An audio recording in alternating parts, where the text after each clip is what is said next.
চ্যাম্পিয়নশিপে শ্রীলঙ্কার বিপক্ষে লড়ছে বাংলাদেশ। বসুন্ধরা স্পোর্টস গ্রাউন্ডে আছেন ওয়াসিল হক পান্থ। ম্যাচের সবশেষ পরিস্থিতি জানবো তার কাছ থেকে।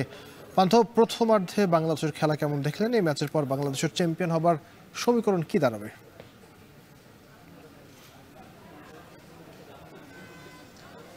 আবির, ইতোমধ্যে কিন্তু 2 গোল দিয়েছে বাংলাদেশ এবং প্রথমার্ধের শুরুর যদি কথা বলে, আজকে কিন্তু বাংলাদেশ 5 পরিবর্তন নিয়ে, গত ম্যাচের চেয়ে 5 পরিবর্তন নিয়ে মাঠে নেমেছে এবং আজকের অধিনায়কত্বর যে আর্মব্যান্ড সেটিও কিন্তু সুরমা জান্নাতের কাছে গেছে এবং গত ম্যাচে কিন্তু নবীরন খাতুন অধিনায়কত্ব করেছেন এবং প্রতি ম্যাচে আমরা দেখেছি, এই টুর্নামেন্টের প্রত্যেকটি ম্যাচেই দেখেছি আমরা যে কোচ পিটার বাটলার কিন্তু নানা রকম পরীক্ষা নিরীক্ষা করেছেন দল নিয়ে এবং আজকেও এর ব্যতিক্রম ঘটেনি এবং আজকেও তরুণ একটি একাদশ নামানো হয়েছে। আজকে যে গোলকিপিং করছেন যিনি সোনালি, তিনিও কিন্তু আজকে প্রথমবারের মতো মাঠে নেমেছেন এবং শুরুর যদি 10 মিনিটের কথা বলি, শুরুর 10 মিনিটে কিন্তু বাংলাদেশ বেশ অগোছালো খেলা খেলেছে এবং বা প্রান্ত দিয়ে বিগত ম্যাচগুলোতে আমরা দেখেছি বা প্রান্তে শান্তি মার্ডি খেলেন, কিন্তু আজকে কিন্তু শান্তি এই মুহূর্তে রিজার্ভ বেঞ্চে আছেন।